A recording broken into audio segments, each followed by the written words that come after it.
going on? It's me here again, bringing you something different somewhat from a normal review. This is going to be another one of these computer system overviews where it's not so much a really in-depth pros and cons kind of should you buy it review. It's just me being really lazy and not wanting to put all of the effort into a review, but still wanting to show one of the systems that I happen to like quite a lot, just to give you sort of an idea of what it's like in action and to give you a little bit of history behind the thing as well. So today I'm going to be talking about one of my favorite little machines here, the Compaq Presario 425. This thing came out in 1993. Compaq was already really well known for making IBM PC clones and such. You know, it was just sort of a time where everything was diverging into one specific thing, that is Wintel. Windows and Intel together. This machine in particular I got in high school. It was another one of those machines, I guess due to its all-in-one design or cost or something, that for whatever reason schools just love this frickin' thing, so they bought a crap ton of them. It originally came with an Intel 486SX processor running at 25 megahertz, and I know it also for sure had this hard drive originally. It is an old Seagate, 214 megabytes. As you can tell, one of its most defining features is that it does come with a monitor built in. It's a 14-inch SVGA capable monitor. Any of those of you who might also be Macintosh users might be thinking, hey, that looks pretty similar to what Apple was doing with the LC and Performa series of computers. Well, yeah, you're exactly right. They pretty much completely ripped the thing off when making the Compaq 425 and 430 series and other ones like that. It's pretty standard in the back here. You have your keyboard, your mouse, PS2 compatible serial, parallel, game port, and a built-in modem. I think it's actually 2400 baud, which is suck. I also went ahead and added a ubiquitous Sound Blaster 16 in here. Unfortunately, this thing has really yellowed quite a bit over the years. You can actually see the color that it used to be here. Also along the line of Macintosh cloning is this interesting little feature. Yes, the entire motherboard actually pulls right out of the computer. Very much like a Macintosh LC series and Performa series. I think this is pretty much awesome, although it makes everything really cramped. Being an all-in-one system, I guess this is sort of acceptable. I mentioned earlier that this actually came with a 486SX processor. Well, yes, it did. At 25 megahertz, that's what it had. But this one, when I got it, it was actually upgraded with an Intel Overdrive processor. Now, this is one of the biggest reasons I wanted to show this computer. This is a really interesting thing that happened in the early 90s. Computers were evolving so fast that literally a few months after you bought your computer, it was almost impossibly obsolete sometimes. So in order to solve that problem, people had to upgrade, but doing so was extremely expensive. Intel and other companies sort of did away with that by coming out with these overdrive chips. Essentially what they are is chips to, in this case, take over the original CPU and just upgrade the crap out of it. In this case, it takes the 25 megahertz SX and turns it into a DX4 100 megahertz. I also went ahead and upgraded this to the maximum 20 megs of RAM, so with the half meg SVGA, 20 megs of RAM, and 100 megahertz 486 DX4, this thing is ready to tear the head off of a horse. Alright, let's get this thing started up.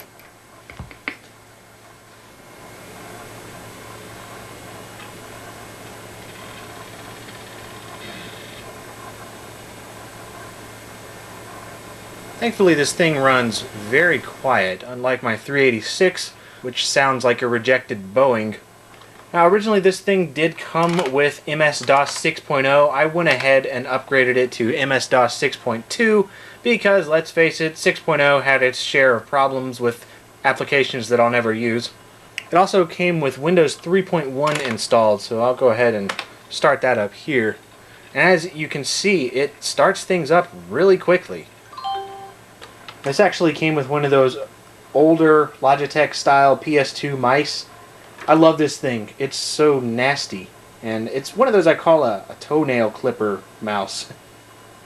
Yeah, it's, you know, it reminds me of clipping toenails. It's amazing. You don't want to do it so much, but you keep on doing it because it feels so good.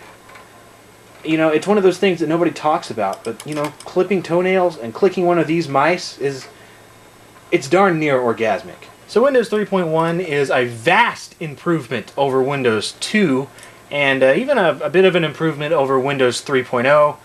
I don't know all of the little ins and outs of it, but, you know, it's the same basic thing, except now it works, and you actually have applications for it. And it originally came with a whole mess of stuff on the poor hard drive. These come with stuff like Quicken and America Online, crap like that. So I kept the good stuff. Semantic Game Pack was one of them. These are really, really simple games. This is one of them that sucks. But it does have some cool ones like Hangman here.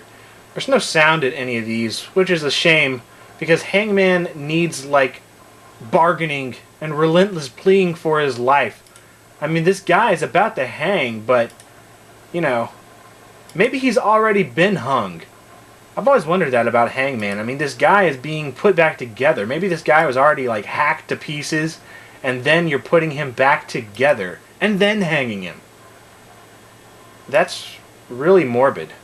Jax, which is lame.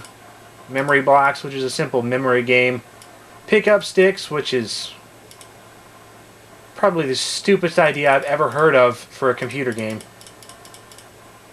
This is so stupid. And Smart Dots, which is another one of those where I guess they were using the Hangman engine and figured out that was kind of lame, so they're like, let's make something else. And this is that weird line game. It's kind of like Tic-Tac-Toe meets lame. I'm not exactly impressed with the Semantic Game Pack. It also came with PFS applications, which is essentially the poor man's Microsoft Works, where you have the things for making charts, for making spreadsheets, database, a terminal application, an address book, a label maker, and a word processor.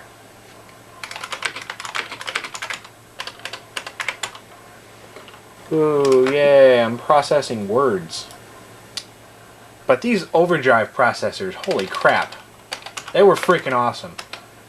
I mean, this is what everybody wanted to play and what they got these overdrive and upgraded processors for. Frickin' Doom.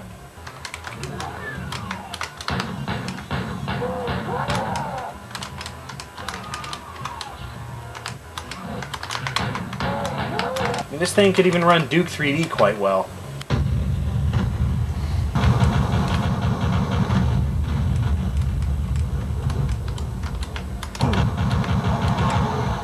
This is another one of those that at least I wanted a 486 for. SimCity 2 freaking thousand.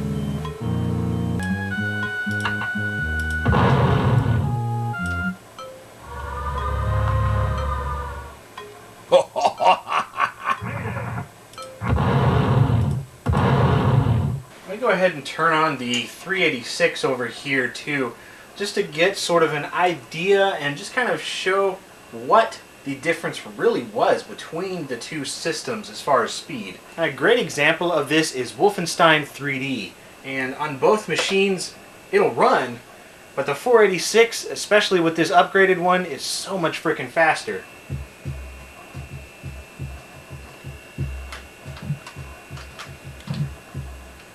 Now you can see on the 386 one on the left, the frame rate, you know, it's playable, but it's kind of crap.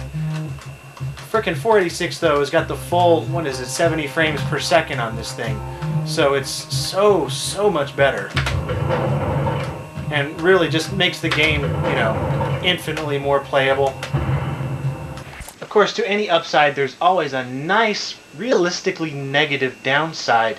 And Test Drive 3 is a great example of that. On the 386 over here, we have it running pretty much how it should be. And on the 486, it runs way too fast. Now, sure, the menu may look nice here, that spinning car looks all cool and 3D and stuff, but this is actually how it's supposed to look. And you can't really see the timer here, but the 386 on the left, this is running how it's supposed to. I mean, the seconds are counting up, you know, the amount of time that you played properly. 13, 14, 15. But the 486, holy crap.